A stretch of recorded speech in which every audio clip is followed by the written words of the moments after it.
Buenas tardes, soy Analía, soy geóloga, trabajo junto con el doctor Marcos Musso en la Facultad de Ingeniería de Uruguay. Estamos trabajando en este proyecto con una técnica que ha sido nueva para nosotros y de la cual tenemos mucho para investigar aún. Tal como se mencionó, el título de este trabajo es Modelo de Laboratorio de Acuífero Aguitardo, Análisis de Infiltración mediante una tomografía de resistividad eléctrica, time-lapse. Bien, la tomografía de resistividad eléctrica es una técnica geofísica que permite obtener imágenes de subsuelo a través de medidas de resistividad eléctrica. Esta es una técnica que no es invasiva, es bastante simple y es barata cuando tenés el equipo y podés trabajar. Consiste en inyectar corriente eléctrica a través de electrodos en el terreno, en el suelo, y medir diferencia de potencial en otros dos electrodos. Por ejemplo, ahí, tenemos dos electrodos por los cuales se inyecta la corriente eléctrica y en estos dos otros electrodos se puede medir la diferencia de potencial. Lo que hace es medir según capas y en profundidad. Bien. Existen diferentes arreglos para poder estudiar. Nosotros utilizamos porque en realidad depende un poco de la profundidad que quieras llegar, o sea, de tu situación en el trabajo, es el modelo que tú vas a elegir. Bueno, nosotros elegimos de Benner-Schlumberger, que lo que hace en realidad es ir midiendo y a medida que va separando los electrodos en una distancia simétrica, podés obtener un modelo en 2D. El RT Time-Lapse lo que hace es medir y haciendo mediciones para ver en tiempo real qué es lo que está pasando en el subsuelo, por ejemplo, cuando inyectamos un fluido o agua.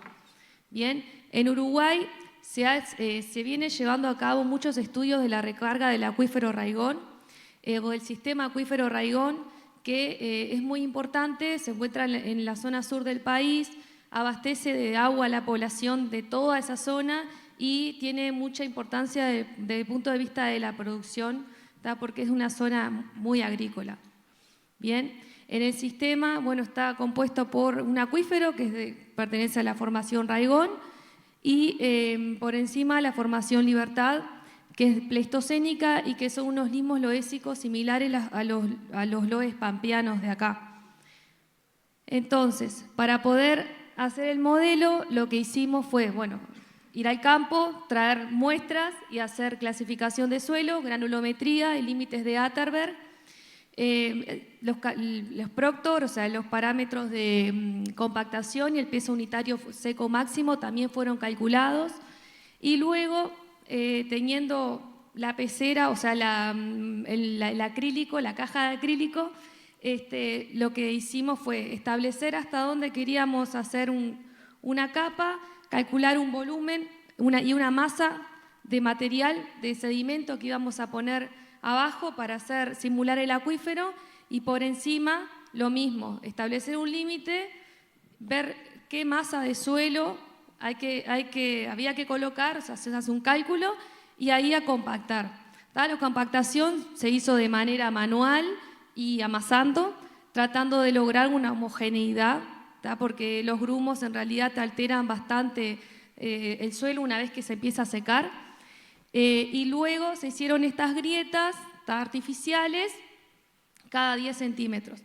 Esto se colocó una línea de electrodos, de 32 electrodos en el centro y se dejó secar a temperatura ambiente. Pasados 50 días lo que se hizo fue una perforación simulando un pozo de unos 4 centímetros de profundidad. Y después empezamos a ver el tema del time-lapse. ¿Cómo hicimos? Empezamos a inyectar agua destilada y empezar a hacer medidas de RT utilizando este equipo Geomatic G10 y procesando los datos en el software de Res2D-Inf.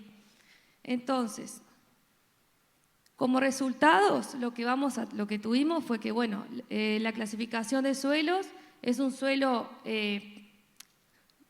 sumamente plástico, bien, o sea, se puede trabajar perfectamente Y bueno, tiene una humedad óptima de compactación de 21,7% y un peso unitario seco máximo de 15,7%. Y tiene, bueno, es un arcilloso, pero también contiene limo y un poquitito de arena.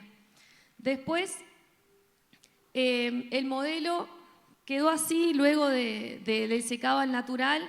Si estas grietas tenían alrededor de 3 milímetros, pasaron a tener alrededor de 1 centímetro, 1,2 centímetros. Bien. Y después empezamos con el tema del time lapse. Acá este vendría a ser el pozo, se fue inyectando, o sea, se midió, se obtuvo una primera medida sin agua y esto se ve perfectamente las grietas. Acá estaría la otra grieta que en realidad no se llega a visualizar, pero sí está. Y luego se empieza a inyectar agua y a medir. Se inyecta agua, se mide, se vuelve, el agua se va colocando agua permanentemente y se va tomando medidas cada 25 minutos más o menos hasta obtener una imagen final. Lo que vemos es que o sea, la resistividad se mide, se interpreta por contrastes. Uno interpreta lo que hay de acuerdo a los contrastes que se ven en estos colores y no se tienen en cuenta tanto las medidas, pero en sí las medidas te van dando el color. Entonces, si yo tengo acá la zona del pozo, vemos valores que son, bueno, las grietas tienen valores altos de resistividad porque lo que hay adentro es aire, y en este caso tenemos un valor como de 120 o 1 metro que luego empieza a descender, empieza a variar hasta la última medida que llegamos a tener 50 o 1 metro. Entonces, el agua, obviamente que está haciendo interferencia acá, lo que estamos viendo acá es cómo fue percolando el agua, cómo fue infiltrándose en nuestro pozo y cómo también baja la resistividad, porque si esto era un espacio hueco, la zona del pozo estaba vacío y de repente empezó a tener agua y empezó a percolar. Lo que sí quizás se puede ver como se quiere formar un bulbito, como si se formara un bulbo de agua por la percolación. Bien, entonces, como conclusiones podemos tener, o sea, que modelar en laboratorio, vos lo que podés hacer es tener un seguimiento de cómo va a evolucionar el modelo, porque ahí vos vas sacando fotos, vas tomando medidas, vas midiendo la grieta, vas sacando apuntes. Entonces vos podés tener un seguimiento de tu modelo. Después que el método aplicado contribuye en realidad a lo que pasa, o sea, a entender qué pasa con el agua cuando se infiltra, porque yo pongo agua pero en realidad no estoy viendo lo que pasa, pero con la técnica sí lo puedo inferir, lo puedo interpretar.